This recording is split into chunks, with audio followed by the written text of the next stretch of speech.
Alors, mesdames et messieurs, notre première table ronde est intitulée « La pensée stratégique française, pourquoi et pour qui ?» Mais corollairement, on va aussi parler de l'acadème et de l'écosystème de la recherche stratégique. Vous pourrez bien évidemment interagir auprès de nos invités. La règle est toute simple. Vous vous présentez, les questions sont libres, claires si possible, concises et empreintes bien évidemment de courtoisie. Avant qu'on commence les débats, je voudrais vous présenter notre modérateur, Madame Marjorie Van Bellingen, directrice de l'Institut de recherche stratégique de l'École militaire. En quelques mots. Madame la directrice, vous êtes normalienne, agrégée d'anglais, titulaire d'un doctorat en études anglophones portant sur l'art contemporain britannique. Vous êtes également une ancienne élève de l'École nationale d'administration. Après avoir enseigné dans plusieurs universités, en France et en Grande-Bretagne, vous avez rejoint la carrière diplomatique en 2009. Vous avez été en poste un peu partout dans le monde, au Japon, au Royaume-Uni, en Espagne et en Inde. En 2021, vous avez rejoint l'IRSEM en qualité de directrice adjointe et maintenant vous êtes la directrice de cet institut. Madame la directrice, je vous cède bien volontiers la parole. Je vous remercie, Général. Bonjour à toutes, bonjour à tous. Nous attendons encore l'arrivée du professeur Reusser. J'espère qu'elle va se joindre à nous. Et la voilà, formidable, c'est performatif. Venez nous rejoindre, chère Béatrice. Et je vais vous dire à quel point c'est un moment qui est émouvant pour moi et je pense exaltant pour le collectif. Je voudrais d'abord remercier les équipes d'Acadème qui sont en fait sur le pont depuis plusieurs mois, de l'ADEMS, de l'IHEDN, parce qu'ils font un travail formidable.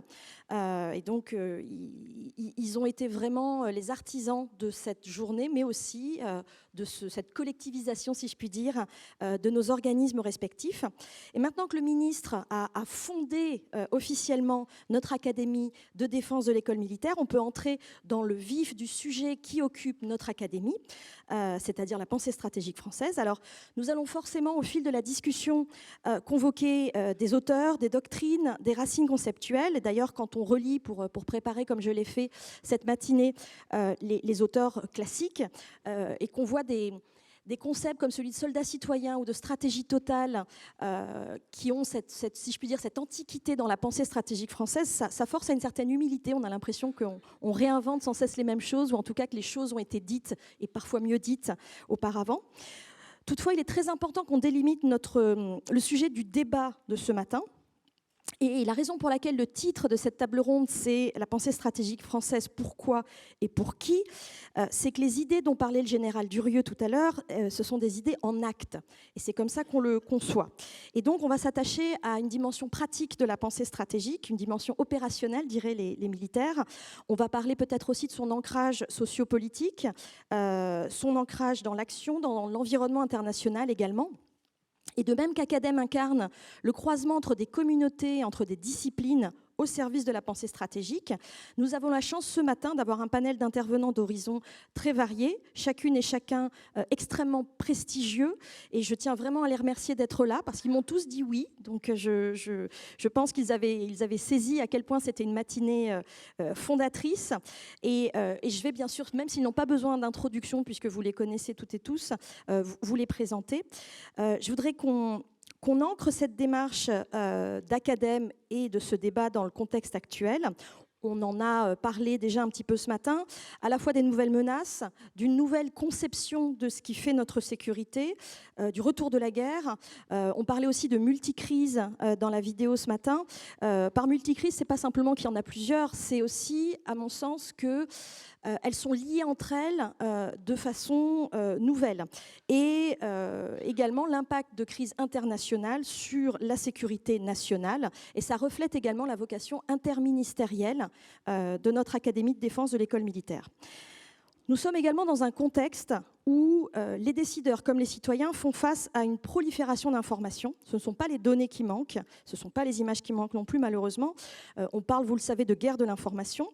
Et c'est pour ça qu'il nous paraît essentiel de disposer d'un socle, d'une méthodologie, voire même d'une grammaire stratégique pour tous, y compris pour les plus jeunes qui sont confrontés à ces images et à ces données. Je sais qu'il y a beaucoup d'enseignants dans la salle. Je tiens à les saluer. Le ministre a parlé de l'importance de la transmission, c'est vrai.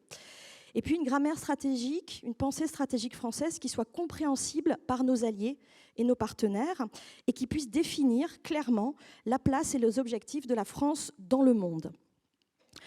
Pour nous aider à définir ce qu'est la pensée stratégique française, à quoi elle sert, qui l'a fait et pour qui, j'ai le plaisir d'avoir avec moi, par ordre alphabétique, Delphine Alès, qui est professeure de sciences politiques, vice-présidente de l'INALCO, l'Institut national des langues et des civilisations orientales, et qui travaille particulièrement sur les approches extra-occidentales des relations internationales.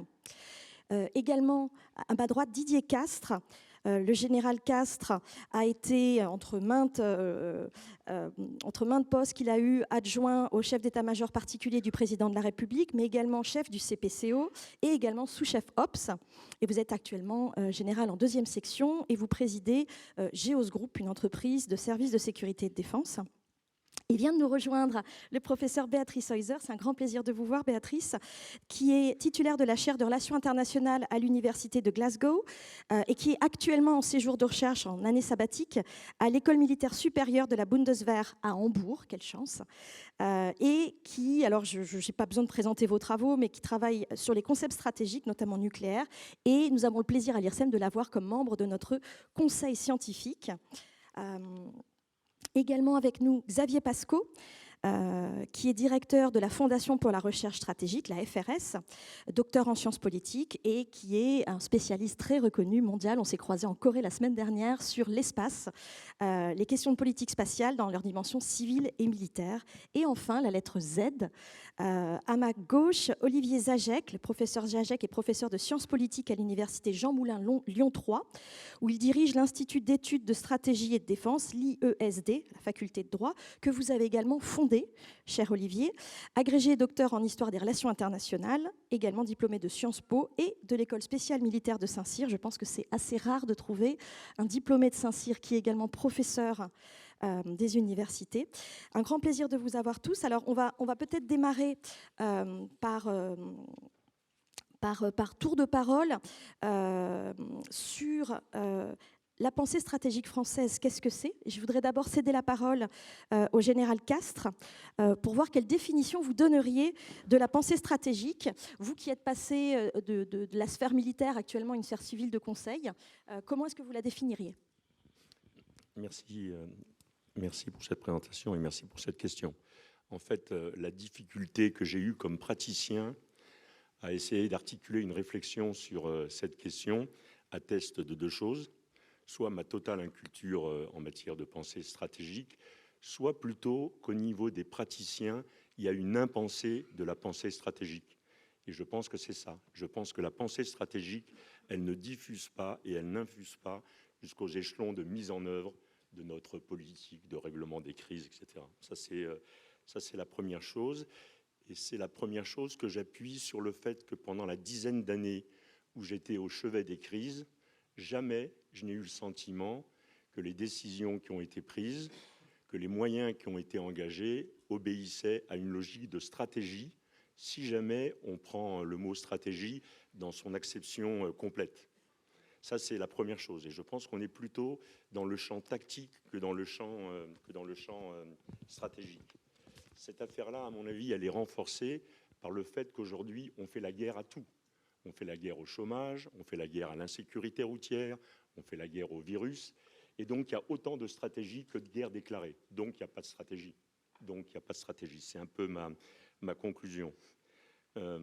Si jamais je réponds, ou j'essaie de répondre à votre question sur qu'est-ce que c'est que la pensée stratégique, alors, en y réfléchissant, je pense que c'est une combinaison de principes supérieurs qui nous permettent collectivement de penser la guerre, de comprendre la guerre et de faire la guerre. C'est ça pour moi la pensée stratégique. dans cette pensée stratégique, il y a évidemment des principes qui sont universels, mais il y a beaucoup de principes qui sont propres à notre histoire. Et je crois que dans le domaine de la pensée stratégique, il y a beaucoup de choses qui sont le produit de notre histoire, dans ces pages claires et dans ces pages sombres, qui sont le produit de notre culture politique, de notre culture administrative et de notre géographie. Et je pense que c'est tout ça qui constitue notre compréhension en matière de pensée stratégique. Cette pensée stratégique, je pense qu'il faut la manier avec prudence, et notamment pour tous les adeptes du benchmarking. Au titre de ces particularismes qui sont nationaux, je pense qu'il faut manier avec prudence les comparaisons et le benchmarking par rapport à un pays ou par rapport à un autre, sauf à identifier quels sont les invariants universels de cette pensée stratégique. Quant à la stratégie en elle-même, puisque la question c'était de rapporter la pensée stratégique par rapport à la stratégie telle qu'elle est enseignée dans les armées, je reconnais d'abord que j'ai absolument pas le souvenir qu'elle m'ait été enseignée au cours de mon parcours de formation, mais peut-être que je faisais partie des gens qui sont au tout dernier rang, ce qui peut expliquer cela. Je crois que la stratégie, elle est liée à la notion de guerre, si on en prend la définition précise, et je crois que Clausewitz disait « La tactique, c'est la façon de gagner les combats, et la stratégie, c'est la façon de gagner la guerre. » Je pense que dans les crises qu'on a connues et jusqu'à maintenant, on n'a pas de guerre, donc on n'a pas de stratégie. Donc on a de la tactique et on descend au niveau de la tactique ce qu'on appelle la stratégie, c'est-à-dire, dans la façon dont on le conçoit actuellement, la coordination d'un certain nombre de moyens adaptés à l'atteinte d'un objectif particulier et ambitieux ou pas. Voilà à peu près ma première réflexion sur la notion de pensée stratégique et de stratégie. Merci beaucoup et merci de votre concision. Vous avez déjà dit beaucoup en peu de mots. On est passé du contemporain à la perspective historique. On a parlé de benchmarking, de comparaison. Je voudrais me tourner vers le professeur Heusser, qui nous fait l'amitié de venir spécialement pour cette table ronde. Donc vous avez une perspective internationale dont j'espère vous allez nous faire profiter. Est-ce qu'il y a une pensée stratégique française ? Absolument. Merci beaucoup. Désolée au général Durieux que je ne pouvais pas assister à votre conférence. Je me suis déjà levée à 4 heures, mais malheureusement, ce n'était pas possible. J'étais très reconnaissante au général Castres qu'il a mentionné la culture française. Et j'ajouterais à ce que vous avez dit, les institutions, les procédures, la géographie, j'ajouterais les valeurs. Je pense que c'est très important pour la culture stratégique. Et en fait, vu de l'extérieur, les stratégistes, dans le sens de Poirier, donc les gens qui écrivent sur la stratégie, se sont occupés de toutes les grandes dimensions de la stratégie. Je pense qu'il n'y a pas de sujet stratégique sur lesquels ils n'ont pas écrit. Mais il y a un auquel je tiens particulièrement, et je pense que c'est très particulier à la France, et c'est une énorme contribution très importante qui était maintenant un peu enlevée par les Américains qui prétendent que c'est eux qui ont aussi découvert ça. Mais je pense que vous pouvez montrer qu'il y a un lien entre la France et cette idée américaine de la culture stratégique. En fait, ça remonte au minimum ça remonte à Aristote, ça remonte à Christine de Pisan qui a dit qu'il y avait des façons différentes de faire la guerre. Et il y avait Montesquieu qui a lié ça à des constitutions. Et là, il y a les valeurs qui rentrent dedans. Comment les constitutions des pays déterminent, d'une certaine manière, la façon dont ils font la guerre. Et c'était repris, à mon avis, d'une manière très importante par mon grand héros, Guibert, qui a justement souligné qu'une république, un pays qui se bat normalement dans l'intérêt de sa population et pas de son monarque, sa dynastie, devrait faire autrement la guerre, d'une manière plus défensive, mais à la fois aussi plus décisive, qu'un pays qui va simplement à la conquête parce qu'il a un régime qui veut faire la conquête, pour des raisons de dynastie, de tout ça, ou d'idéologie qui tient qu'à cette élite. Et il a, dans son essai général de tactique, il a justement extrapolé qu'il y a quelque chose qu'on appellerait après la paix démocratique, il parlait plutôt des républiques, entre républiques dans des pays qui sont gouvernés dans l'intérêt de leur population. Il n'y a pas une raison d'avoir des controverses. et ils ne sont pas expansionnistes par définition. Pendant que les monarchies étaient expansionnistes, tout le monde voulait toujours agrandir ses terroirs, comme par exemple Frédéric le Grand le disait explicitement. Et donc c'est passé de Guibert, et je pense qu'il y avait une longue tradition après, à quelqu'un que j'admire aussi beaucoup, c'est Jean-Baptiste du Rosel, le grand-père de la pensée des relations internationales en France, qui a toujours travaillé empiriquement avec des archives, des sources, etc., et qui, au début des années 70, a justement écrit qu'il fallait réfléchir sur les mentalités collectives, qu'il a justement trouvé et dont il a dit qu'on les recherche dans le discours public, dans les valeurs et tout ça, en donnant en expliquant comment on peut les rechercher, donc en allant à des discours publics, à des médias, etc. Et c'est seulement après ça que les Américains ont découvert la strategic culture, dont tout le monde parle maintenant. Je préfère, quand on parle justement d'une nation entière, de continuer à parler d'une mentalité collective, parce que strategic culture, comme c'était défini au début par Jack Snyder, qui a travaillé avec du Rosel apparemment, ça concernait seulement la culture des élites du militaire, par exemple, ou même d'une armée seulement. Et donc, on pense, et là je soulignerai, et je termine avec ça, l'importance de comprendre à quel degré, justement, tout ce que vous avez décrit, les valeurs, les traditions, les expériences de l'histoire, les leçons tirées de l'histoire, et aussi la géographie, évidemment, aussi les moyens économiques, etc., influencent la façon de laquelle on pense la guerre, mais aussi comment on pense la stratégie, parce qu'il faut penser aussi l'adversaire. Dernier mot, une chose très importante là-dedans, c'est est-ce qu'on conceptualise l'adversaire comme un régime adverse, un régime peut-être même criminel, une idéologie contre laquelle il faut se battre, ou est-ce qu'on les conçoit comme une population entière, une nation entière, comme on le faisait pendant la période du nationalisme, auquel des parties de notre monde reviennent malheureusement maintenant. Et je pense que là, on peut aussi montrer que dans la tradition française, avec les droits de l'homme, on a distingué très souvent dans cette tradition entre une population et le régime, n'adoptant pas des idées de génocide ou de guerre totale contre une population adverse. Et je pense que ça, c'est très important de souligner cet aspect de la culture stratégique française. Merci infiniment, et c'est frappant, je pense que le public le ressent également, à quel point ces éléments de concept sont applicables à l'actualité la plus brûlante. Merci beaucoup. Je vais maintenant céder la parole au professeur Zajac. Vous avez récemment publié un article sur la définition, c'était des études stratégiques, me semble-t-il. Voilà, donc vous pouvez peut-être nous aider et voir plus clair dans la définition de ce qu'est la pensée stratégique. Je vous cède la parole. Merci beaucoup. D'abord, merci de cette invitation. Je suis ravi de me retrouver ici avec des gens que je connais bien, avec qui j'ai beaucoup de plaisir ces dernières années à interagir, en général, et chers collègues, Xavier. Oui, le problème quand on commence à parler de définition, c'est que les rangs des amphithéâtres ou des salles de colloque se vident parce qu'on pense qu'on va couper les cheveux en quatre, ce qui est un peu une spécialité des universitaires. En tout cas, parfois, c'est la réputation qu'on leur prête.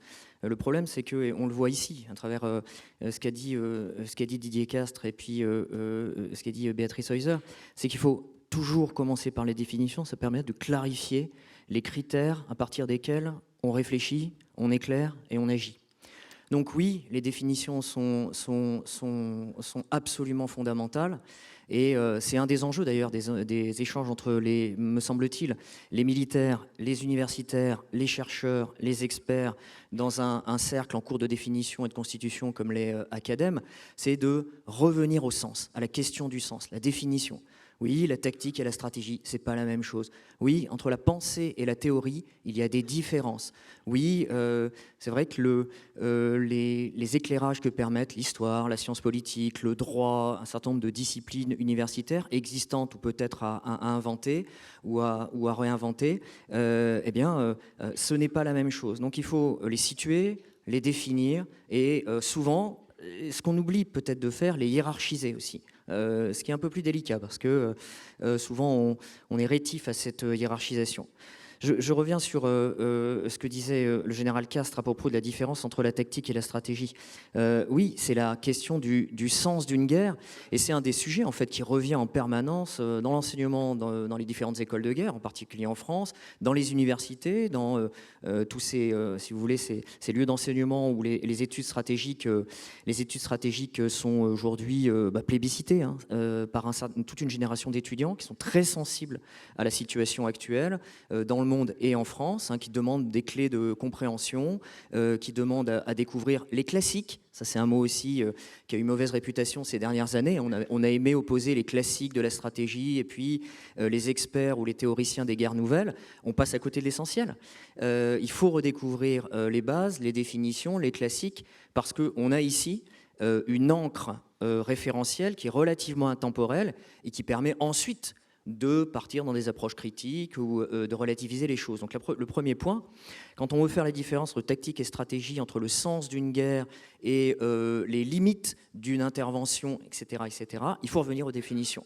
Il faut revenir à l'immense legs intellectuel, historique, philosophique, qui est celui de la pensée stratégique, qui ne date pas du 11 septembre, qui ne date pas de l'invasion de la Crimée et qui ne date même pas de la chute du mur de Berlin. Donc voilà, la première chose, c'est qu'il faut travailler. Il faut revenir aux fondamentaux et prendre au sérieux, oui, des auteurs comme Guibert, des auteurs comme Clausewitz, des auteurs classiques, parce que certes, c'est une question qui, souvent la question, j'ai passé 12 ans à enseigner la stratégie et la géopolitique à l'école de guerre, il y avait au moins une fois par an une question qui disait, mais expliquez-nous quand même pourquoi on devrait investir et approfondir dans la lecture de Clausewitz ou dans la lecture de Guibert, par exemple, alors qu'à leur époque, il n'y avait ni satellite, ni sous-marin, ni intelligence artificielle. Ça a quel sens? Mais justement, c'est parce qu'ils ont fait l'effort de s'élever au-delà des contingences opérationnelles, militaires et même stratégiques de leur temps, qu'ils ont réussi, pour les meilleurs d'entre eux, pour les plus intéressants, à générer une pensée qui est intemporelle et qui nous aide, même aujourd'hui, dans des conditions technologiques, des conditions politiques, des conditions juridiques, internationales différentes, à penser la guerre comme une dialectique intemporelle et non pas comme un état des rapports de force technologiques aujourd'hui seulement et dans l'actualité. Donc l'importance des définitions, et moi la définition de la stratégie que j'ai, c'est un article, mais il y a beaucoup de choses qui ont été produites ces dernières années, très, très intéressantes, des ouvrages, des articles. La définition, c'est celle de Beaufre, réorientée par Georges-Henri Sautou, Hervé Couto-Bégari. C'est la dialectique des intelligences et des volontés, utilisant la force ou la menace d'emploi de la force pour régler leurs conflits. Et le mot important ici, et à mon avis, tout travail de définition épistémologique des études stratégiques doit commencer par ça, c'est le point qu'a soulevé Béatrice Heuser. C'est le mot de dialectique. Donc ça veut dire la prise en compte de l'autre au moment de juger. C'est d'abord une réflexion sur l'adversaire, pas sur l'ennemi. Pas sur l'ennemi réconciliable, criminalisé, avec qui on se refuse à parler parce qu'il ne correspond pas à nos valeurs, avec l'adversaire. Avec l'adversaire, ce qui va nous obliger à prendre en compte une partie de son raisonnement, de ses valeurs, de sa culture, et donc de son potentiel sacrificiel dans l'épreuve de force qui nous lie, et positionner notre propre effort au bon niveau. Ne pas penser que voilà, on va atteindre tous nos objectifs de manière automatique parce que notre cause est juste. La stratégie nous avertit justement que cette réflexion-là, elle est vouée à l'échec, elle est vouée à la défaite. Ça sera une défaite politique. On restera 20 ans sur place sans atteindre aucun de nos objectifs politiques parce qu'on n'a pas compris le rapport entre le potentiel sacrificiel de l'adversaire, le contour de nos propres objectifs et les moyens qu'on met sur le terrain pour l'atteindre. Eh bien, la pensée stratégique, même si c'est parfois, pour certains, parfois un peu difficile à conceptualiser, c'est la première des choses, les définitions de la pensée stratégique qui permet justement de faire le rapport entre ces trois dimensions. Ce qu'est l'adversaire, ce qu'il espère, les objectifs qu'on se donne nous en fonction de cet adversaire et de nos intérêts, et puis les conditions de l'engagement opérationnel et les limites de cet engagement. Voilà, pour moi, la stratégie la plus classique jusqu'à la plus aujourd'hui contemporaine, c'est ces définitions, ces hiérarchies, et surtout le retour d'une philosophie des limites dans notre pratique stratégique. Merci infiniment. Comme nous tenons parfaitement les temps, je vais me tourner vers Delphine Alès et Xavier Pasco. Vous alliez démarrer le deuxième tour de questions sur qui fait la pensée stratégique, mais je voudrais d'abord vous demander si vous avez des compléments à apporter sur la définition de ce qu'est la pensée stratégique.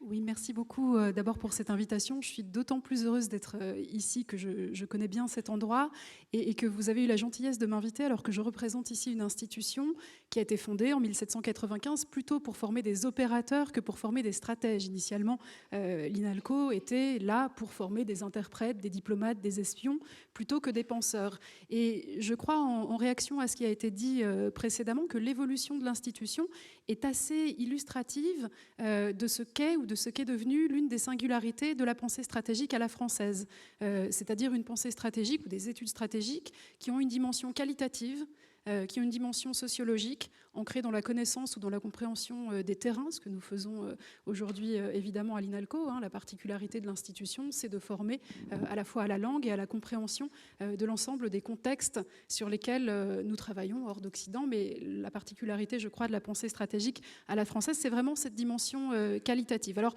ça peut donner un résultat qui ira à l'encontre de ce que recommandait mon collègue Olivier Zajec il y a un instant, c'est-à-dire une approche qui peut être très large, qui peut être assez mal définie de ce qu'est la pensée stratégique, puisque ça nous conduit à avoir une compréhension évidemment un petit peu floue si on intègre l'ensemble de la compréhension des contextes, des cultures, etc., dans ce qui est stratégique. Et pourtant, moi, je crois assez fermement qu'il est justement stratégique de ne pas se priver de cette diversité. Je peux donner un exemple qui parlera à tout le monde. À l'INALCO, il y a une quinzaine ou une vingtaine d'années, se posait la question de fermer les études ukrainiennes. Ce n'était pas considéré comme très utile. Tout le monde là-bas parle russe. Ça n'intéressait pas beaucoup d'étudiants. Il y en avait quelques-uns seulement. Et le choix a été fait de maintenir des enseignants et des chercheurs en études ukrainiennes. Je crois qu'on s'en félicite aujourd'hui et que c'était finalement une décision stratégique, même si elle n'était pas complètement évidente dans ce contexte-là. Et donc, voilà, je plaiderais plutôt pour une définition qui peut être assez large de ce qui vient contribuer aux études stratégiques, même si, effectivement, ça peut nous conduire voilà, à laisser un peu de flou planer sur la définition de ce domaine. Oui, merci d'abord de cette invitation. Moi, je suis ravi en tant que directeur de la Fondation pour la recherche stratégique d'être invité à ce panel. Et beaucoup de choses ont été dites. Et pour reprendre ce que vient de dire ma collègue, moi, je partage tout à fait cette idée que la recherche en matière de stratégie doit se nourrir de multiples influences et tout en faisant très attention à bien discriminer entre les invariants et les choses qui sont plus changeantes, plus volatiles, mais qui ne mettent pas nécessairement en cause l'intérêt d'avoir un raisonnement qualitatif précisément. Moi, je pense que le mot de qualité, et ce qu'a indiqué aussi Olivier, en fait, l'inscription dans le temps long, c'est une question importante pour se situer soi-même et pour situer ses travaux de recherche. Et pour reprendre les mots du général Castres et cette distinction entre la tactique et la stratégie, je pense que précisément aujourd'hui, l'une des questions qui contribue à brouiller un peu la pensée stratégique, c'est celle du rythme, celle du tempo. Les choses s'accélèrent. L'accélération, a priori, en apparence, est l'ennemi de la pensée sur le temps long. En fait, non. L'accélération est juste une modalité de l'environnement qu'on analyse, et précisément parce que ce monde est en accélération, on a besoin de compenser cette accélération par l'inscription de cette accélération dans le temps long. Et ça passe par l'étude des classiques, ça passe par la référence. Parce qu'en fait, finalement, chaque époque a été confrontée, je dirais, au déplacement, à la volatilité, à l'incertitude. Ce n'est pas nouveau. Alors évidemment, les technologies, et tu les as évoquées, Olivier, par exemple, très vite on entend l'IA, la numérisation, l'accélération des boucles, tout ça semble un peu nouveau. En réalité, ce n'est pas nouveau conceptuellement. Et donc je pense qu'il faut savoir garder, je pense que ça c'est essentiel, la tête froide, j'allais dire, par rapport à ces influences. Et ça passe par la qualité, ça passe précisément par la capacité à se situer soi-même, quelle que soit la spécialité que chacun a, plus sur l'art militaire, plus sur les questions technologiques, plus sur les questions géopolitiques. Je pense qu'il y a une unité à trouver et je pense que précisément un exercice comme ça est, à mon avis, à la source de l'effort dont on parle aujourd'hui. Merci infiniment, Xavier.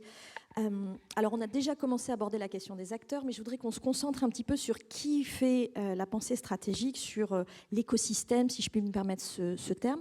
Je vous laisse peut-être la parole, Xavier, pour que vous nous disiez, un institut comme le vôtre, quel est son rôle par rapport à la pensée stratégique. Pardonnez-moi si la question peut paraître provocatrice, mais et surtout, quelle est votre perception des forces en présence en France, puisque nous parlons de pensée stratégique française, et est-ce que l'articulation est satisfaisante actuellement?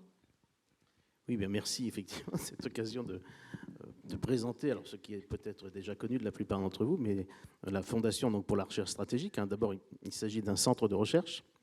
Je précise toujours ça d'emblée pour bien préciser le rôle et l'image que nous avons de nous-mêmes, centre de recherche indépendant, qui en fait se situe au carrefour, essaye de faire entrer en dialogue précisément les évolutions de nos approches stratégiques, de nos approches conceptuelles en matière géopolitique, en matière d'expression finalement de notre identité sur le champ des relations internationales et sur le champ des relations politico-militaires, de faire entrer en dialogue cette approche-là avec, et ça c'est un petit trait particulier à la Fondation sans doute, bien précisément ces évolutions technologiques, ces évolutions un peu disruptives, en tout cas cette volatilité qui est propre aux grands mouvements, on va dire technologiques, aux grands mouvements un peu même sociétaux parfois, parce que la technologie, c'est pas seulement la technologie, c'est la manière dont on se l'approprie. Et ça, c'est vraiment essentiel. Donc ça, c'est vraiment quelque chose qui traverse tous nos travaux. Donc nous réalisons des études, des recherches sur l'ensemble de ces sujets. Et nous-mêmes, nous avons comme devoir, j'allais dire, de nous situer nous-mêmes dans des environnements différents. Donc on va être en dialogue avec l'environnement technico-opérationnel, l'environnement militaire, mais aussi l'environnement européen, l'environnement politico-diplomatique, l'environnement industriel et l'environnement technologique. Et je dirais que la FRS se définit parce qu'elle n'est pas, parfois plus que parce qu'elle l'est, parce qu'elle n'est pas une institution qui est inscrite dans un champ stricto sensu, mais c'est une institution qui est au contact de plusieurs champs. Et ça suppose des profils de chercheurs adaptés. La FRS est une équipe de chercheurs permanents, c'est aussi une équipe d'experts métiers, j'allais dire, qui sont associés à nos travaux parfois et qui vivent en bonne intelligence avec nous. Et donc tout ça compose une combinatoire en fait qui est précisément, qui a vocation à essayer de rendre les réalités, à proposer des grilles de lecture aussi. Ça, c'est très important. On n'a pas la science infuse. On a une approche pluridisciplinarité extrêmement importante, qui a vocation à aider nos décideurs, les gens qui s'intéressent à nos études, à se situer dans le monde tel qu'ils le voient eux-mêmes. Et ça, c'est très important. Je pense qu'il y a une forme d'humilité à avoir quand on a ce type de réflexion sur ce type d'activité de recherche stratégique, c'est d'abord de poser les bonnes questions. Les réponses, chacun y pourvoira d'une certaine manière dans son métier. Aider les gens à pouvoir formuler leurs propres réponses, c'est sans doute ce qu'il y a de plus important pour un organisme comme le nôtre, qui est un organisme de recherche. Et comme disait Lévi-Strauss, la démarche scientifique, c'est d'abord de poser des questions avant d'atteindre les réponses, c'est poser de nouvelles questions. Chaque question doit amener une nouvelle question. Et ça, c'est aussi un aspect important parce que ça garde un aspect dynamique à la recherche qui correspond précisément à ce que j'ai dit tout à l'heure, cette accélération de tempo. Ça permet d'en prendre la mesure et de distinguer le bon grain de livret, si vous voulez, de trier entre les choses en essayant de voir quels sont les invariants, là où effectivement se place l'intérêt d'une vision, d'une approche stratégique, et là où en même temps on ne méconnaît pas certaines évolutions qui peuvent conduire à des ruptures d'usage, à des ruptures d'appropriation. Moi, je suis frappé dans toutes les questions que nous regardons aujourd'hui, que ce soit l'IA, que ce soit bien sûr le spatial ou d'autres technologies.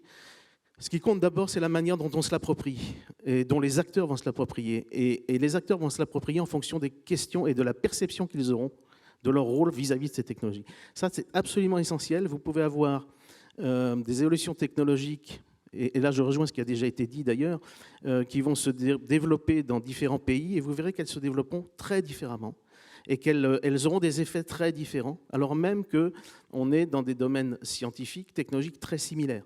Donc ça, c'est à prendre en compte. S'aveugler sur une approche purement technologique des évolutions stratégiques, c'est évidemment absolument réducteur et ça ne permet de rien comprendre. Donc ce lien permanent entre ces évolutions, qui sont des évolutions aussi qui dépassent le champ purement militaire. On le voit bien aujourd'hui, que ce soit dans le numérique, que ce soit dans d'autres technologies de pointe. On a des avancées, des évolutions, des inflexions qui sont difficiles à prévoir, qui sont difficiles à restituer parfois, mais en tout cas, elles ont toujours des effets. Et donc, ce qui est important, et ça rejoint la stratégie, et ça rejoint les pensées, je dirais, structurelles de la stratégie, de la recherche stratégique, c'est comment on va s'approprier et utiliser ces technologies en fonction des contextes historiques, des contextes géopolitiques, des contextes géographiques, des contextes culturels essentiellement. Donc voilà un petit peu comment on essaye à la FRS de se situer sur ces grands domaines. Merci beaucoup. Professeur Alès, chère Delphine, vous disiez que l'INALCO était un acteur relativement nouveau et peut-être un peu exotique sur les questions stratégiques. Je le traduis peut-être mal, mais en tout cas que ce n'était pas la vocation première. Alors ma question est double. Est-ce que vous pensez qu'il y a actuellement une vogue des études sur la guerre ou des questions stratégiques, peut-être à la faveur de la guerre en Ukraine? Et la réponse peut-être non. Et deuxième chose, quel est l'apport justement des différentes disciplines qui sont représentées à l'INALCO et comment voyez-vous l'écosystème actuel qui forge la pensée stratégique française? Oui, il y a sans doute une vogue, je ne sais pas, un intérêt très fort, en tout cas des étudiants et de nos collègues de plus en plus, ce qui est assez significatif aussi pour les études stratégiques, encore une fois entendues dans un sens large. Je crois que c'est un rattrapage français de ce qui était déjà en vigueur chez certains de nos voisins et au Royaume-Uni en particulier. Ça prédate le conflit en Ukraine. Moi, mon sentiment quand j'observe les centres d'intérêt de nos étudiants, c'est qu'on a de plus en plus effectivement de demandes de candidature. Les masters de relations internationales et études stratégiques sont extrêmement compétitifs, mais qu'on a des variations géographiques en fonction des humeurs du monde. Et donc effectivement, on a un regain d'intérêt pour le monde russe, pour l'Ukraine, pour l'Asie centrale, peut-être moins que ce qui était le cas il y a 10 ans avec une focalisation qui était plutôt moyen-orientale et asiatique. Mais cet intérêt pour les études stratégiques, encore une fois, il est bien antérieur au conflit. Là où il y a une évolution, et ça me permet de faire le lien avec la partie de votre question sur les apports d'une approche pluridisciplinaire de ces enjeux, c'est du point de vue de la recherche et du point de vue des méthodes de travail des chercheurs qui essayent de produire une réflexion sur la compréhension de l'autre qui était évoquée par mes collègues tout à l'heure. Si on considère qu'il est nécessaire dans cette approche qualitative à la française, dans laquelle on cherche à comprendre et à maîtriser le terrain, et bien d'avoir accès justement à ce terrain pour contextualiser l'information. Aujourd'hui, il faut développer de nouvelles méthodes. La majeure partie des terrains extra-occidentaux sur lesquels travaillent aujourd'hui les 500 chercheurs permanents de l'INALCO sont fermés ou partiellement fermés. Très peu de nos contextes qui sont aujourd'hui pleinement ouverts et sur lesquels on peut se rendre en toute liberté, poser des questions, collecter de l'information, avoir accès aux données. Et ce contexte-là, il est, je pense, extrêmement important de le prendre en considération dans la formation des nouveaux étudiants et doctorants en études stratégiques. Il faut prendre acte du fait qu'aujourd'hui, nous formons des doctorants qui probablement ne se rendront jamais sur le terrain de leur recherche pendant toute la durée de leur thèse. C'est un phénomène qui est nouveau. Même dans les années 80, on pouvait, par différents moyens, se rendre en Union soviétique. Aujourd'hui, on ne va plus en Russie, on ne va plus en Iran, on ne va plus au Sahel, on y va dans des conditions qui sont très difficiles.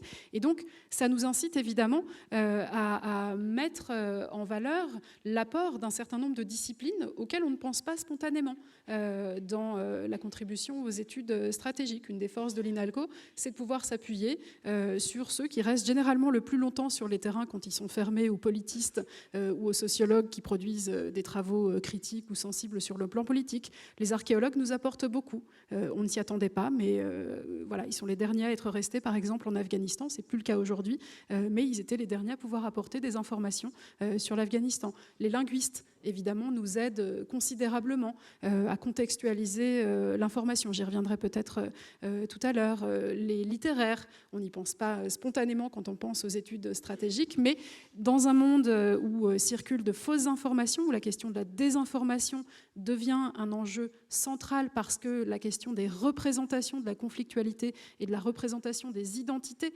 des uns et des autres sont vraiment au cœur de l'embrasement des conflits, et bien être capable de déconstruire des représentations par de l'analyse de discours, ça devient un élément essentiel de contribution à la réflexion stratégique. Et donc c'est cette approche pluridisciplinaire qu'on regroupe sous le joli nom d'études aréales, donc une compréhension complète des contextes et des aires géographiques et culturelles qui nous permet d'apporter un apport qui me semble singulier à la réflexion stratégique. Je terminerai avec un tout dernier point. Il m'a souvent été posé la question de savoir si l'INALCO ou des institutions similaires continuaient d'avoir une vocation ou même une utilité dans le contexte de l'émergence et de la généralisation de l'intelligence artificielle.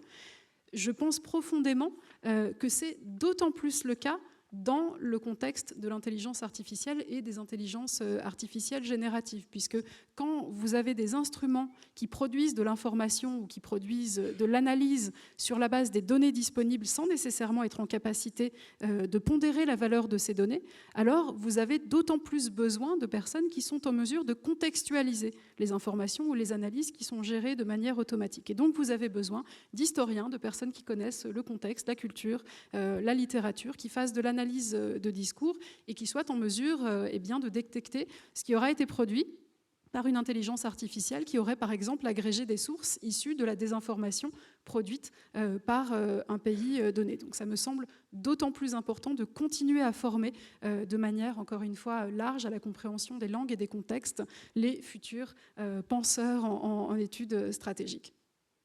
Merci infiniment et je me permets de vous rejoindre sur l'importance d'avoir des spécialistes, même avec l'existence de moyens de traduction automatique qui, comme on le sait, ont de très fortes limites.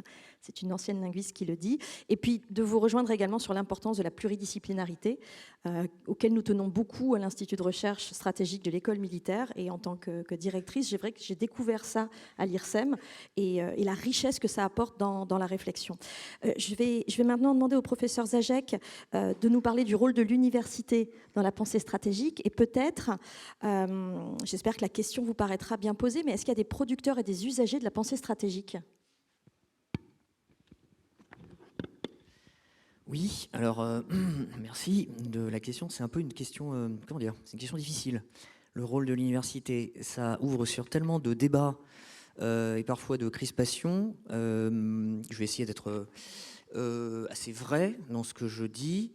Et peut-être en me distanciant un tout petit peu de tout ça, parce que, comme certains le savent, j'ai un parcours un peu atypique. J'ai passé un certain nombre d'années dans les armées, un certain nombre d'années dans le privé, et ensuite seulement je suis allé dans l'université depuis une décennie maintenant. Donc j'ai toujours un peu un regard sur ce qui est produit dans ces différentes sphères, un regard un peu de Huron, enfin avec une certaine distance. Je dirais que oui, il y a des producteurs et des usagers. Les producteurs, il y a effectivement Xavier, et on est un très bon exemple.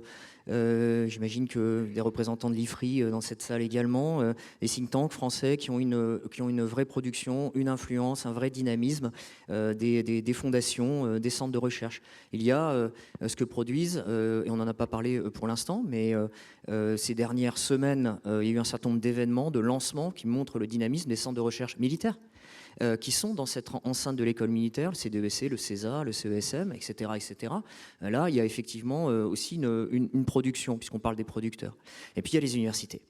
Les universités, avec leurs écoles doctorales, avec leurs laboratoires, avec leurs centres de recherche, avec la capacité à susciter des vocations en faveur d'étudiants qui vont se lancer dans l'aventure du doctorat. C'est pas facile, l'aventure du doctorat aujourd'hui, du point de vue des financements, du point de vue des débouchés, du point de vue, etc.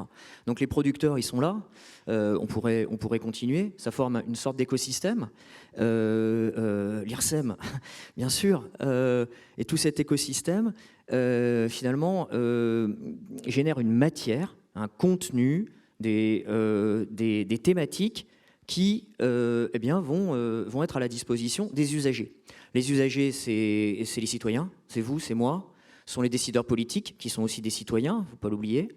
Ce sont tous ces étudiants qui vont s'engager dans les études stratégiques parce qu'ils veulent comprendre leur temps, peut-être parce qu'ils sont aussi un peu angoissés, peut-être parce qu'ils comprennent que les cadres d'analyse et de jugement qu'on leur a fournis ces 25 dernières années sont devenus caducs, ou qu'ils ont perdu une part de leur pouvoir explicatif ou interprétatif. Donc les usagers et les producteurs sont là, ils sont nombreux, ils sont de plus en plus nombreux, ils sont de plus en plus productifs. Le problème, c'est l'articulation et le sens. Quand je suis arrivé à Lyon 3 en 2014, j'ai pris la tête d'un master de relations internationales avec un parcours sécurité internationale et défense, donc très clairement quelque chose qui est orienté sur les études stratégiques. Et en plus dans un parcours recherche, qui ouvre professionnellement sur un certain nombre de choses concrètes, mais très clairement, l'enjeu, c'est de faire un beau mémoire de recherche. Et donc d'apprendre la méthodologie, l'épistémologie, l'ontologie, de connaître les sciences sociales, et puis de faire un mémoire de recherche en études stratégiques. À cette époque-là, j'avais 400 dossiers, donc de candidatures pour 25 places. 10 ans après, j'ai entre 1500 et 2000 dossiers, demandes, toujours le même nombre de places, on ne peut pas pousser les murs, malheureusement. Et il existe une vogue, moi je parlerais d'engouement véritable. On ne doit pas être les seuls. Je sais que partout, l'INALCO, je ne vais pas citer toutes les universités, mais on discute beaucoup entre collègues. D'ailleurs, on essaie de répartir un peu la masse et de s'en sortir pour ces sélections. Il y a une véritable demande. Est-ce qu'on a assez de formation en études stratégiques dans le cadre de masters spécialisés à l'université? Non. On est largement sous-dimensionné. On n'est pas à la hauteur. On n'est pas à la hauteur du rôle que joue la France en articulation avec ses alliés, dans la production de concepts, dans la production de cadres de connaissances. Il y a une dimension, j'aime pas trop le mot, encore qu'il faut le prendre en face et le considérer courageusement, d'influence. Oui, bien sûr, les concepts, ça sert à influencer, dans le bon et dans le mauvais sens. Il vaut mieux avoir une bonne idée, un bon concept général quand on lance une opération. Donc les universités sont liées directement à la recherche, à la manière dont on produit. Là aussi, le mot est un peu maladroit, mais je suis désolé. Oui, il y a une question de flux, il y a une question de densité, de continuité. Donc on produit des doctorants. Il faut qu'ils soient intéressés par les études stratégiques. Ça y est, c'est déjà fait. Et là, pour le coup, je trouve que les enseignants et les chercheurs d'une certaine génération, on va dire, sont en retard par rapport aux étudiants. Les étudiants sont en train de leur dire « c'est important, les études stratégiques. On veut connaître les études stratégiques, on veut connaître cette pensée et revenir à véritablement une connaissance intime de ces études stratégiques. » Est-ce qu'il faudrait, je vais un peu plus loin, des doctorats, Delphine disait tout à l'heure, des doctorats en études stratégiques. On a des doctorants qui s'investissent dans le champ des études stratégiques, mais il n'y a pas de doctorat en études stratégiques. Est-ce qu'il faut le regretter? Moi, ce n'est pas mon cas.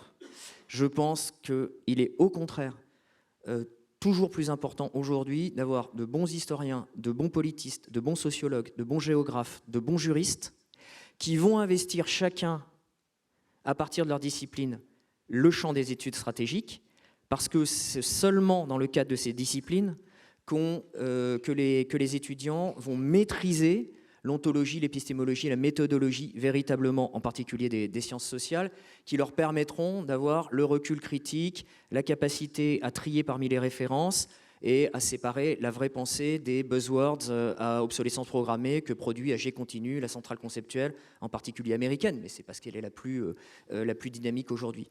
Donc le socle disciplinaire est important. En revanche, la question c'est: qu'est-ce que l'université fait des études stratégiques aujourd'hui et qu'est-ce qu'elle en a fait ces 25 dernières années? Eh bien, il y a eu un gros sous-investissement. Pour plein de raisons.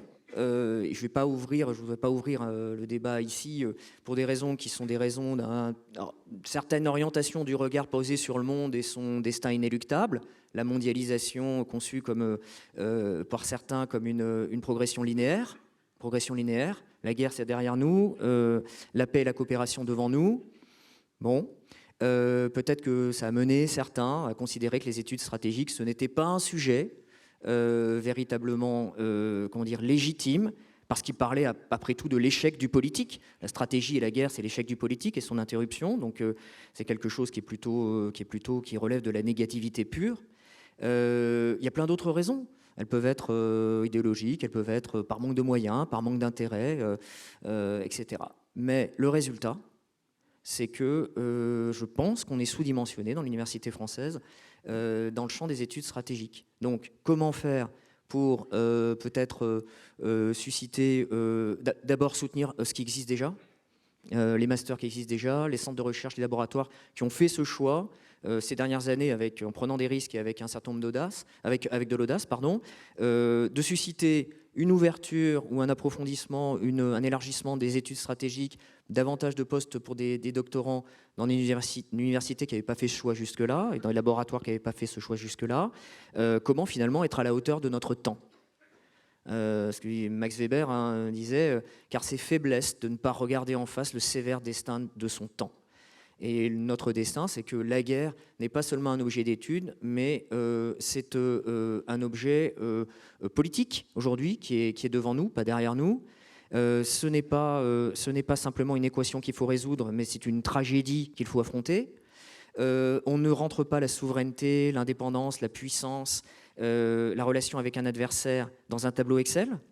On ne sortira pas de ces questions-là en réservant d'abord à des grands alliés qui financent certaines études stratégiques, mais qui le font parfois de manière très systémique, très instrumentale, une partie de notre propre réflexion stratégique. L'autonomie stratégique, ça ne va pas sans autonomie conceptuelle, sinon autonomie stratégique, ça ne veut rien dire, ni sur le plan capacitaire, ni sur le plan politique, ni sur le plan stratégique. Donc il faut penser et penser par soi-même, en prenant en compte évidemment on le disait tout à l'heure, le professeur Heuser, le général Castres le disait, en prenant en compte les autres et leurs pensées. Mais c'est une illusion de penser qu'il suffit de démarquer des concepts venus du Pentagone et de les rentrer dans des PowerPoint qu'on va passer à jet continu dans les écoles de guerre otaniennes et européennes pour croire qu'on est en train de penser stratégiquement. C'est faux.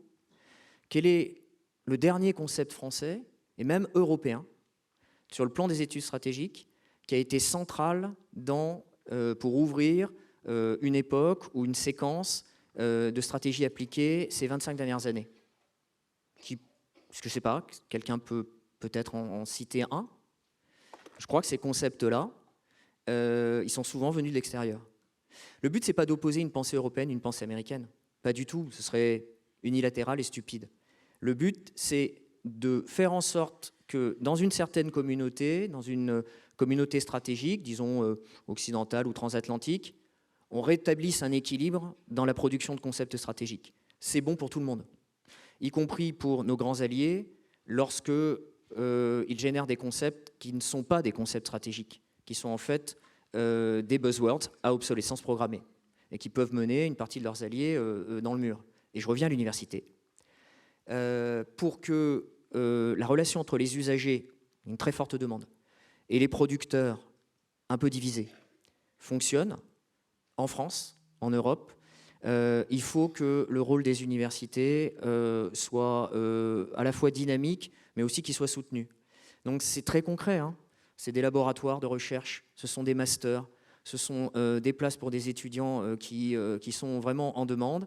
Et donc moi, titre personnel, j'espère que les années qui viennent vont être des années de sursaut dans ce domaine-là, parce que oui, dans cette sphère des producteurs, d'idées, de concepts, qui investissent vraiment dans le champ des études stratégiques, eh bien aujourd'hui, on repart pas de zéro, hein. On a un riche leg, il y a plein de choses qui ont été faites, très intelligentes, très dynamiques, mais ce qu'on a produit est sous-dimensionné. Donc il faut aller de l'avant dans ce cadre-là.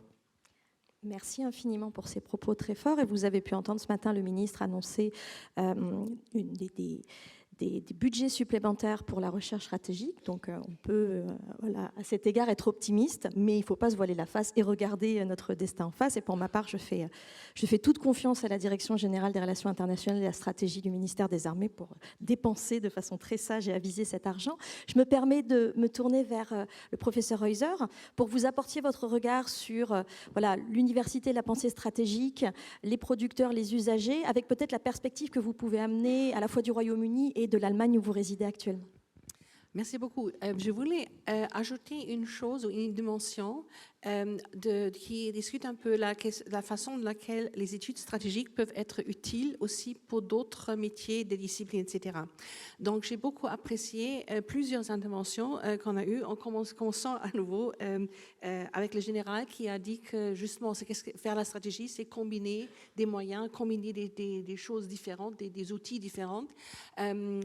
Puis, Madame Alès qui a justement souligné à quel degré on a besoin d'experts venant de disciplines différentes pour contextualiser des choses qu'on peut trouver justement dans l'informatique et des choses complètement quantifiables et quantifiées pour leur donner un contexte politique, d'idées, d'histoire, de tradition, etc., pour mieux expliquer pourquoi on est arrivé là.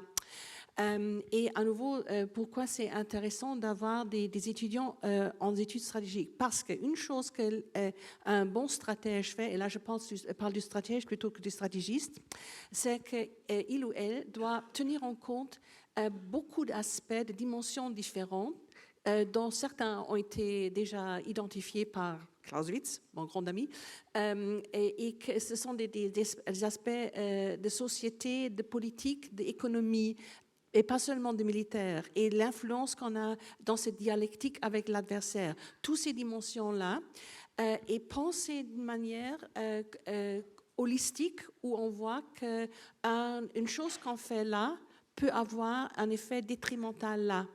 Et il faut penser à tous les autres aspects, le fait que le budget est limité, le fait que les moyens sont limités, le fait qu'on pense à ses alliés, mais aussi à ses adversaires, le fait qu'il faut penser à l'opinion publique à la maison, mais aussi internationalement. Toutes ces choses-là donnent, donc le bon penseur stratège est quelqu'un qui peut tenir en compte et peser l'importance de tous ces aspects en sachant qu'il ne peut pas toujours plaire à tout le monde, qu'il ne peut pas toujours satisfaire à toutes ces dimensions.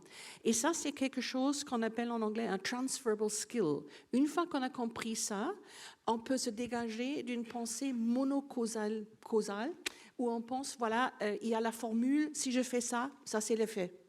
Et dans beaucoup de sciences sociales, je parle des sciences sociales parce que j'y suis prisonnière en grande partie, on adore maintenant le système, l'approche de dire, bon voilà une formule, on va la tester, la formule monocausale marche comme ça, si je fais ça, ça marche comme ça. Dans 80% des contre-insurrections, ceci a marché, donc la prochaine fois, on va l'appliquer.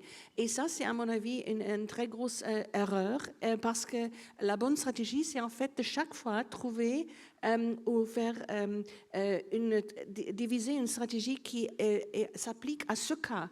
Comprendre ce cas dans toutes ses dimensions et puis voir ce qui marche pour ce cas. Et ça peut être comment on gère le National Health System, comment on gère le système de santé, comment on gère le système d'emploi dans un pays. Et c'est parce qu'il y a un élément dedans qui est la politique bureaucratique. Et quand on se plaint, et comme vous êtes plaint, et comme vos collègues britanniques vous plaignez, que c'est très difficile maintenant de faire une stratégie dans le contexte militaire d'un ministère de la Défense ou dans une crise particulière, c'est souvent parce que ce sont tous ces intérêts bureaucratiques, des intérêts de ministères différents, les intérêts de sections d'un ministère, des armées différentes, qui vont jouer sur les processus de prise de décision. Et dans ce contexte, d'être capable d'identifier le but à long terme, le vrai but, sachant faire la politique pour y arriver, pour essayer d'avoir des alliés sur le chemin et ne pas complètement avoir des controverses avec ceux auxquels vous que vous ne pouvez pas tout à fait satisfaire. Ça, c'est vraiment un truc, l'élément central de faire la stratégie quand on n'est pas Napoléon, qui est à la fois le décideur militaire et le décideur politique. Donc, de ce point de vue-là, je pense qu'il y a beaucoup de transférabilité des études stratégiques, même si pas tout le monde devient général. Je vais peut-être vous demander également de nous dire s'il y a une spécificité française dans l'organisation entre producteurs et usagers. Et puis je vais poser la même question ensuite au général Castres. Donc si vous pouvez donner votre élément de réponse peut-être avec les éléments que vous pouvez constater en Allemagne ou au Royaume-Uni. Et puis ensuite...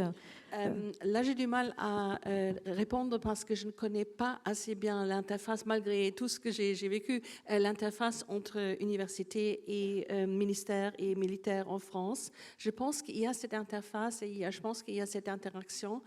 Normalement, en Europe, c'est beaucoup plus faible qu'aux États-Unis. Évidemment, nous sommes tous un peu, nous les universitaires en Europe, sont tous un peu jaloux de nos collègues en Amérique qui ont systématiquement eu une période au gouvernement avant de repasser un institut de recherche, donc ils connaissent l'intérieur, ils connaissent tout ça et il y a cette circulation.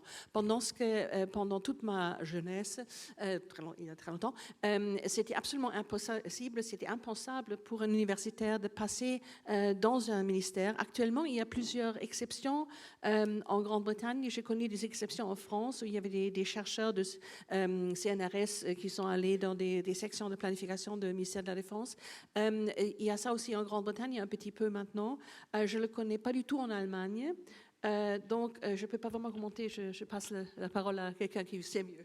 Qui sait mieux. Donc, au titre de mes fonctions, je devais être un usager de pensée stratégique. J'aurais dû être un usager. Je ne sais pas si je l'ai été. En tout cas, si je l'ai été, c'est inconsciemment. Avant de répondre à cette question de la connexion, je voudrais refaire 3 remarques qui ramassent un peu la façon dont j'essayais de rentrer dans la stratégie et dans la pensée stratégique quand j'étais confronté au CPCO ou comme sous-chef opération à des crises et à des options à développer. Je crois qu'il y a 3 choses sur lesquelles j'essayais d'approfondir ma réflexion. La première, c'est de me poser la question, on l'a tous évoqué d'une façon ou d'une autre, c'est qui suis-je ? Qui suis-je comme chef militaire français ? Pardon. C'est qui suis-je comme chef militaire français ? Et c'est ce qu'on a évoqué sur l'histoire, les valeurs. Qu'est-ce qui va articuler ma pensée pour proposer ou pour que les gens du CPCO proposent des options ? Je pense que c'est une chose extrêmement importante. La deuxième chose, et ça a été évoqué par vous, madame, c'est essayer de rentrer le plus loin possible dans la complexité qui a été accrue par la mondialisation. La complexité accrue par la mondialisation, quand on a dit ça, on l'a dit. En fait, ça veut dire identifier les principaux leviers qui agissent sur une crise ou sur un sujet et l'interaction des uns avec les autres. Et ça, je pense que c'est une chose qui est capitale, d'en identifier le plus possible. Je n'ai jamais pensé que j'étais un stratège, mais en tout cas, j'ai toujours cherché à identifier le plus possible de ces leviers. Et la troisième chose, ça a également été dit par tous les interlocuteurs, il y a quelque chose que probablement on fait mal en France, c'est ce que j'appelle la décentration. Quand on réfléchit à un problème stratégique, il faut avoir la capacité à se mettre à la place de l'autre. Et il y a une expression que j'ai trouvée très très bonne pour illustrer cette problématique de décentration. Je vais même citer son nom, je crois que c'est le colonel de Perret qui avait fait le rétexte de la crise en Ukraine. Et il disait « Nos alliés ne sont pas un autre nous-mêmes et nos adversaires ne sont pas un autre nous-mêmes. » Or, très souvent, en matière stratégique, on veut combattre des gens comme s'ils réagissaient comme nous.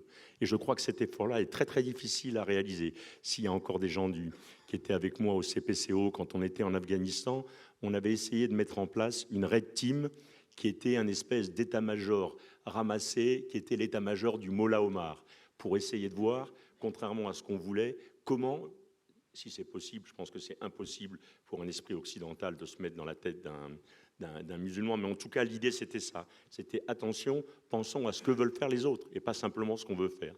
Et la stratégie, en tout cas, la planification opérationnelle à 2 ans, puisque c'est l'horizon de temps au CPCO, elle essayait de s'appuyer là-dessus.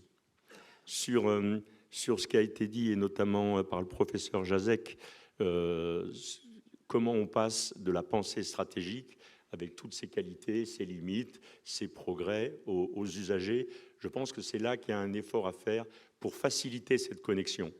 Je pense que les échelons sont en place, je pense que la production existe, c'est la connexion entre l'opérateur et celui qui produit. Et je pense que dans ce domaine-là, il ne faut pas mettre d'intermédiaire. Il faut que l'opérateur directement puisse être infusé par cette pensée-là.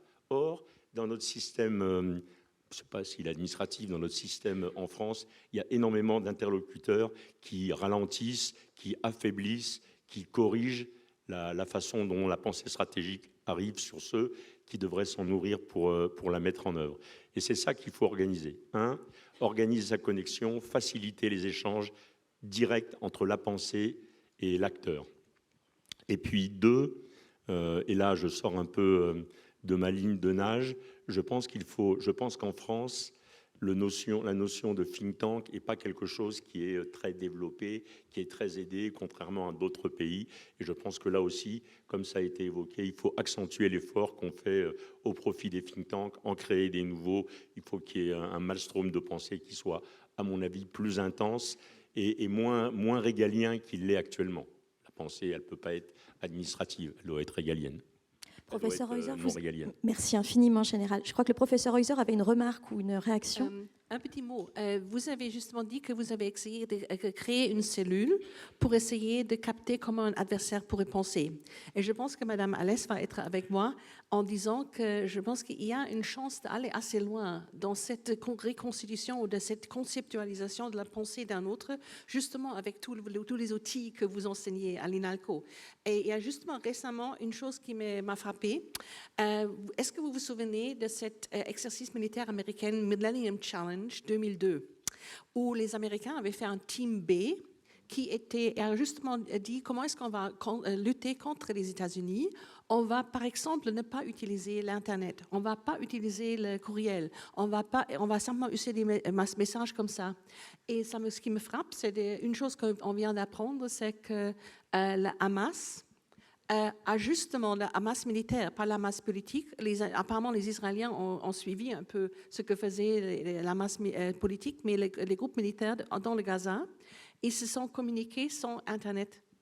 Une des raisons pour laquelle, apparemment, les renseignements israéliens n'ont pas vraiment picked up ce qui se passait, c'était parce qu'ils ont passé des messages par des messagers et par papier et par Internet. Et deuxième petite remarque aussi sur ça, c'est aussi un collègue israélien qui vient de me dire ça, pour reprendre notre appel à la contextualisation pour les experts culturels et tout ça, et ne pas simplement faire confiance au artificial intelligence et numérique et tout ça, c'est qu'un collègue israélien qui actuellement est dans les forces m'a dit qu'un des problèmes aussi des renseignements israéliens, c'était qu'ils ont fait trop confiance à des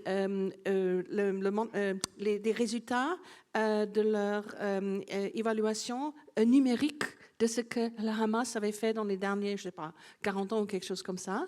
Et ils sont arrivés à la conclusion que c'était vraisemblable, le N plus 1 cas allait être comme les autres, je ne sais pas, 300 cas, notamment dans des tout petits groupes, que ça serait une action à faible nombre qu'ils allaient planifier. Et c'est qu'ils ont extrapolé parce que c'était toujours comme ça. Et je ne sais pas si vous connaissez la série britannique Blackadder, qui se moque horriblement de la stratégie britannique dans la Première Guerre mondiale, où il y a une horrible scène où le Blackadder dit à son général « Ah oui, vous allez donc faire exactement la même chose qu'en dernière 99 fois. Ah mais l'adversaire ne va jamais y penser que vous allez faire ça. » Mais le problème, c'est que si on ne contextualise pas, si on ne voit pas qu'il y a peut-être maintenant un grand changement, il y a la surprise stratégique quand on l'a vu si horriblement récemment. Merci beaucoup. Olivier, vous aviez une remarque également. Juste vraiment en une minute. On parle tous de pensée stratégique depuis le début de cette discussion, et puis dans le discours du ministre, dans l'introduction concernant Academ. Parfois, une question qui m'a été posée par une étudiante, d'ailleurs, il n'y a pas longtemps, elle dit mais c'est quoi la différence entre une pensée stratégique et une théorie stratégique ? Et c'est vraiment intéressant parce que c'est exactement ce que dit Béatrice Heuser, quand on voit cette recherche désespérée de formules magiques monocausales applicables en tout temps et en tout lieu. La pensée stratégique, elle fonctionne de manière interprétative et mobile, et elle recherche des modèles qui permettent de prévoir. Prévoir, c'est déjà pas mal, mais sans certitude. Alors que la théorie stratégique, la théorie, vraiment, elle va chercher plutôt des lois. Elle va fonctionner de manière explicative et elle peut déboucher sur des formules qu'on va appliquer de manière très instrumentale sur n'importe quelle situation. Pour ceux que ça intéresse, il y a une étude de la Rand Corporation qui vient de sortir, qui est vraiment très intéressante. Enfin, ça dépend de ce qu'on entend par stratégie, mais qui réutilise, pourtant c'est vieux, hein, mais qui réutilise la théorie des jeux. Je ne sais pas si Xavier, elle vient de sortir, en l'appliquant à ce que nous pourrions faire et comment nous pourrions répondre et comment l'échange se ferait si Vladimir Poutine décidait d'utiliser une arme nucléaire tactique pour surcompenser une éventuelle faiblesse ou un effondrement conventionnel sur le flanc ukrainien, etc. Théorie des jeux, pourtant, on sait bien, même quand c'est un tout petit peu contextualisé comme chez Schelling ou chez d'autres, on sait bien que c'est quand même une manière très instrumentale de voir les choses. C'est réutilisé en 2023, on repart sur la théorie des jeux sur certaines études. Et ce qui est intéressant dans cette étude, j'arrête là, c'est que ils en sont conscients eux-mêmes et ils disent on va corriger par une contextualisation. Et ils mettent une petite étude historique ensuite, comparative, et ils choisissent la guerre de Kargil. En disant, voilà, ça nous met du contexte. Mais quel rapport entre la guerre de Kargil de 99 et sa dimension nucléaire et ce qui se passe en Ukraine aujourd'hui? Moi, personnellement, je ne vois pas vraiment le niveau de comparaison. La pensée, théorie, la théorie, c'est intéressant. La recherche de la robustesse théorique, c'est intéressant. Mais en stratégie, c'est très dangereux. Et donc, la pensée stratégique, si on prend ce mot au sérieux, va permettre la contextualisation, va permettre la prise en compte des autres cultures, va permettre finalement de se déprendre des solutions définitives et instrumentales. Donc la pensée stratégique, oui, c'est pas quelque chose de seulement classique et ancien, c'est ce qui permet de faire respirer les théories et les doctrines et de les raccrocher au réel. Merci infiniment. On est en train de raffiner la définition et on disait que les définitions étaient importantes. Avant de passer aux échanges à la salle, on a encore du temps, rassurez-vous, pour un troisième tour. Delphine, je vous en prie. Oui, peut-être un tout petit élément de complexité ou de raffinement complémentaire sur cette question de la contextualisation. Je voudrais être certaine qu'il soit bien entendu qu'il y a une différence fondamentale entre contextualisation et culturalisme. Ça n'est pas parce qu'on contextualise et qu'on insiste sur l'importance des contextes qu'on peut se permettre d'avoir des grandes catégories qui consisteraient à considérer qu'il y a une pensée stratégique asiatique, une pensée stratégique russe, une pensée stratégique africaine. Plus j'étudie l'Asie, plus je comprends à quel point les modalités de réflexion en Asie sont diversifiées. Elles le sont en Asie, elles le sont en Indonésie, elles le sont à Java, elles le sont à Jakarta. Il n'y a pas une pensée qui pourrait nous permettre d'avoir une approche englobante ou prédictive de ce que pourrait penser un acteur, un adversaire ou un allié en fonction de son contexte. Donc c'est vraiment important de prendre ça en considération. Et cette contextualisation qui introduit de la complexité, elle doit être mêlée à une analyse de la sociologie, des trajectoires d'acteurs, des choix politiques. Les choix politiques restent fondamentaux, évidemment, au cœur des choix stratégiques et donc doivent être étudiés aussi en tant que tels. Et l'importance d'avoir des personnes formés à la compréhension des contextes, c'est précisément d'avoir des gens qui sont capables de démêler cette complexité et d'identifier quels sont les paramètres les plus importants dans un contexte donné. Merci infiniment. Effectivement, on parlait en introduction de méthodologie, ça n'est pas pour rien. Xavier, vous aviez également une... Alors juste pour rajouter sur l'aspect méthodologique, ce qu'a dit Olivier, ce que vient de dire Delphine, c'est absolument clé. Et ce qui est intéressant, en fait, c'est que quand on opère cette contextualisation, il faut aussi tenir compte de l'héritage scientifique. On ne fait pas les mêmes sciences humaines partout.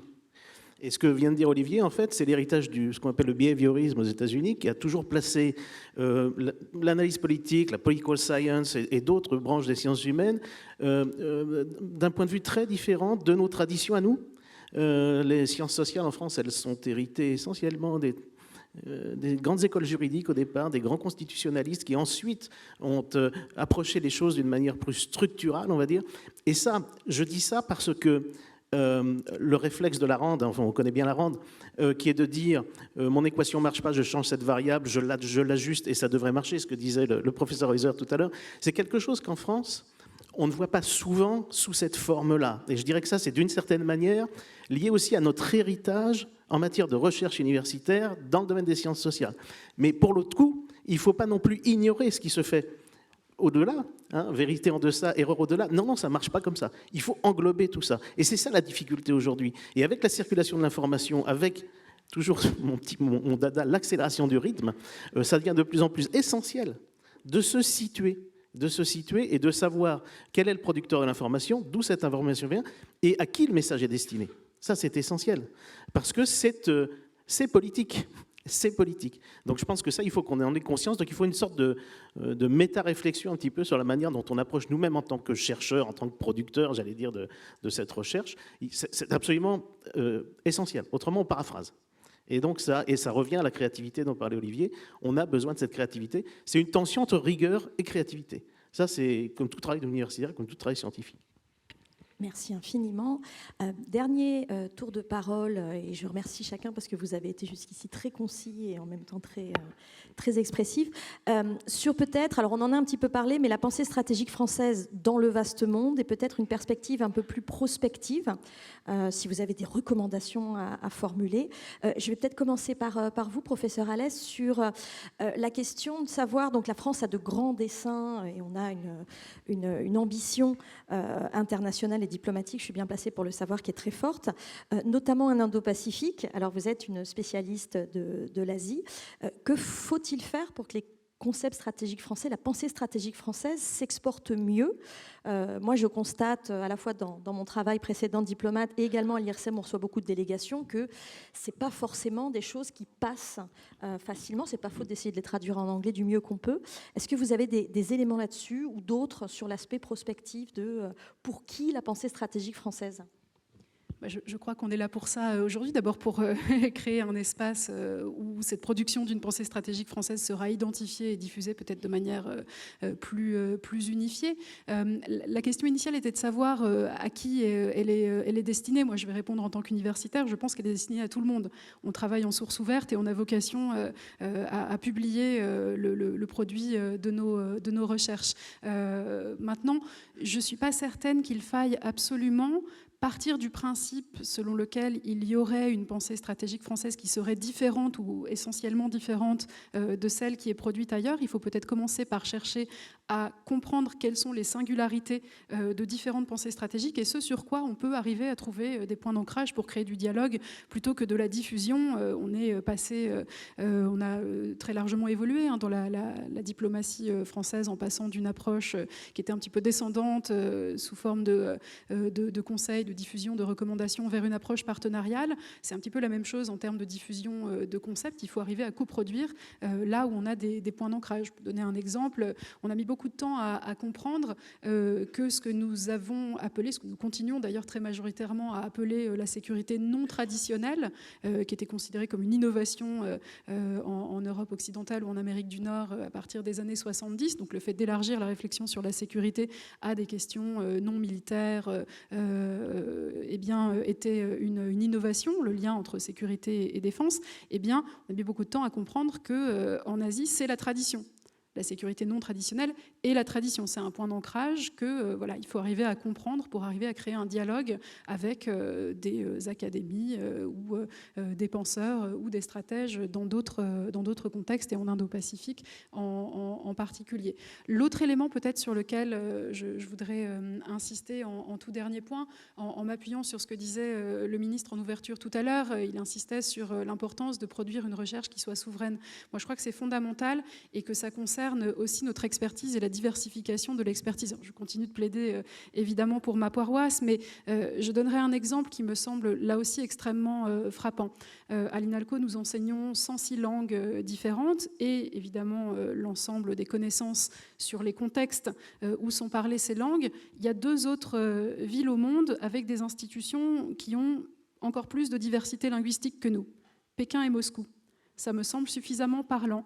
Il n'y a qu'à Pékin et à Moscou que l'on enseigne, par exemple, plus de langues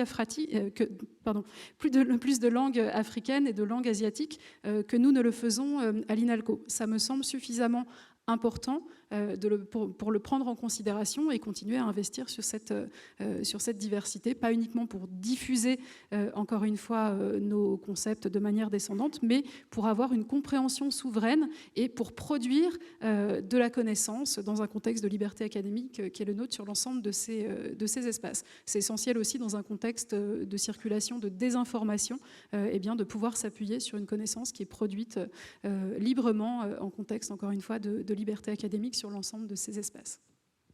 Merci infiniment et totalement d'accord avec vous, bien sûr, sur la nécessité de recevoir et pas simplement de diffuser. Et je pense aussi que c'est le socle de l'influence. Savoir écouter, montrer qu'on écoute, effectivement. Est-ce que vous avez des remarques sur cet aspect de la pensée stratégique française dans le vaste monde ou des aspects peut-être plus prospectifs, général ?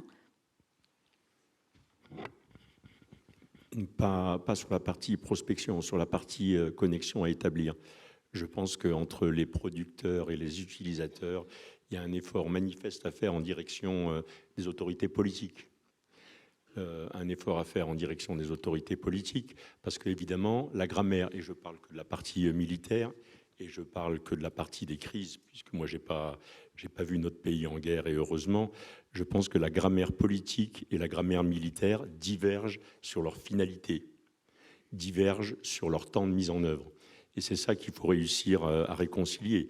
De ce que j'ai vu, et c'est un témoignage, c'est pas une critique, c'est les stratégies politiques, elles cherchent dans un temps extrêmement réduit, contracté, à avoir des effets médiatiques qui leur permettent un retour en politique intérieure ou un retour diplomatique.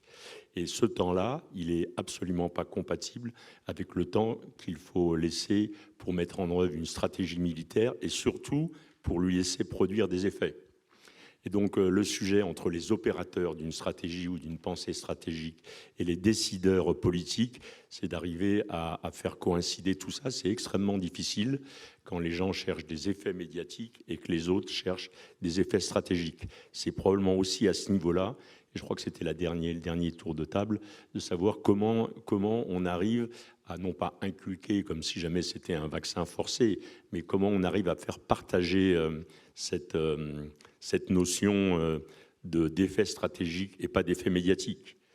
Maintenant, Armaes et Dantogae, on fait comme il demande, mais je pense qu'on passe à côté de beaucoup d'objectifs stratégiques pour des raisons médiatiques. Je pense qu'une partie des gens qui sont là pourraient, comme moi, entonner la litanie des saints, des choses qui ont été subordonnées à des enjeux simplement médiatiques. Merci infiniment. Professeur Heuser, est-ce que vous avez des remarques à ce sujet également ? Oui, un peu dans un autre angle. Et ça va? Oui, d'accord. Que j'ai rencontré dans plusieurs endroits maintenant des étudiants des militaires qui étaient des académies militaires. C'était à Canberra, en Australie, c'était en Allemagne, ailleurs, venant des pays francophones. Et là, j'ai constaté une certaine détérioration des rapports malheureusement entre la France et plusieurs de ces pays. J'espère vraiment fortement que dans l'académie, vous auriez des bourses pour des militaires et d'autres chercheurs intéressés, francophones, pour venir en France, pour passer du temps là, pour travailler chaque fois sur un sujet qui leur donne une méthode de travail avec un chercheur ou une chercheuse en France, parce que là, c'est quelque chose où j'ai toujours vu, surtout les francophones là, qui sont actuellement à Hambourg, dans l'Académie militaire allemande, ils ont beaucoup de mal encore à s'exprimer en allemand. On leur parle en français et ils ont d'une complexité et sophistication de pensée que c'est vraiment chaque minute que je passe avec eux, ça vaut la peine. C'est très intéressant pour moi. J'apprends beaucoup et je vois que c'est vraiment une question. Ils sont tellement aussi formatés dans une certaine façon de leur héritage d'éducation française, malgré le fait qu'il y a ces tensions politiques. Donc je pense qu'il y a beaucoup à faire là. Il y a beaucoup de possibilités là parce qu'ils sont quand même beaucoup d'intérêt dans la stratégie et dans toutes ces questions. Merci beaucoup. Xavier, est-ce que vous avez des remarques sur ce sujet de l'international et la pensée stratégique française ou des éléments de prospective? Oui, je crois que notamment le général Castres a mis le doigt sur quelque chose que j'abordais tout à l'heure, qui est le problème de la rythmicité, le problème du tempo et le problème du décalage de tempo. C'est-à-dire qu'en fait, la réalité, c'est que nous, je pense qu'en tant que producteurs de recherche stratégique, non seulement on a à conduire des travaux sur les grandes questions stratégiques, mais on a surtout à les communiquer. Ça fait partie aussi de la mission, à la fois de l'université, à la fois de centres comme les nôtres, que d'être capable d'être des médiateurs. C'est-à-dire qu'en tout cas, il faut faire le pas, il faut faire les pas. Il faut aussi que ceux qui doivent recevoir le message fassent les pas de leur côté. Et ça, effectivement, en termes purement réalistes, l'approche médiatique dont vous parlez, la panique de l'immédiateté, j'allais dire, on la voit tout le temps.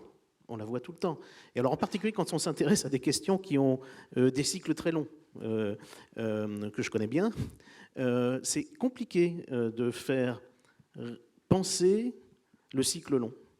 Parce qu'en fait, ça ne correspond pas à une réalité vécue, à une réalité métier. Et ça, c'est très, très compliqué.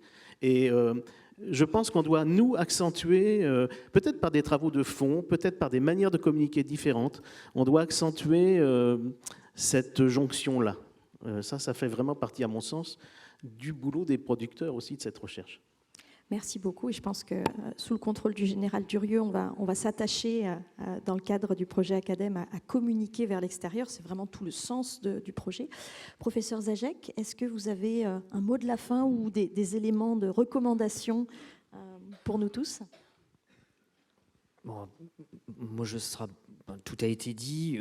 Juste peut-être pour qu'un concept soit entendu, pour qu'on puisse le vendre, pour qu'il ait une résonance à l'international, il faut qu'il soit opératoire, donc qu'il soit applicable.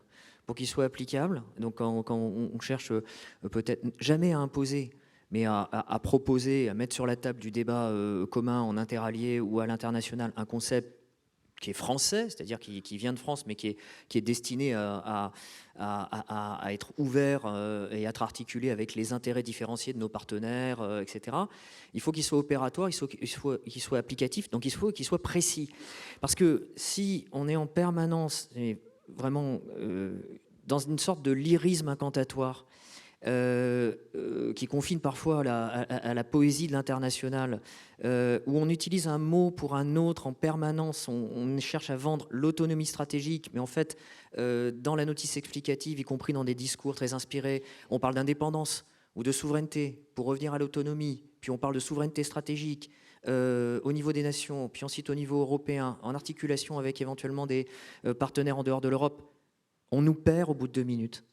Et on n'écoute plus parce que finalement, certains partenaires se disent « bon, c'est très séduisant, mais ce n'est pas très profond parce que les définitions n'ont pas été travaillées ». Je suis désolé de revenir encore aux définitions pour finalement à la fin, mais il y a un vrai travail à mener là-dessus. Lorsqu'on souhaite qu'un concept soit entendu, il faut qu'il soit opératoire. Pour qu'il soit opératoire, il faut l'avoir travaillé de manière très rigoureuse en termes de définition. Et en se demandant ce qu'il va produire dans l'esprit de ceux qui nous entendent. Ça vaut sur le plan des exportations d'armement, du capacitaire. Il n'y a pas que la pensée stratégique au niveau théorique. Ça vaut sur des choses très concrètes. Voilà, c'est une autre dimension si on est sur ce sujet de l'accroche, du degré d'accroche d'une pensée française à l'international. Merci infiniment et je remercie tous les intervenants pour leur esprit à la fois critique et constructif et leur enthousiasme dans la manière de se saisir de ces questions qui sont très importantes.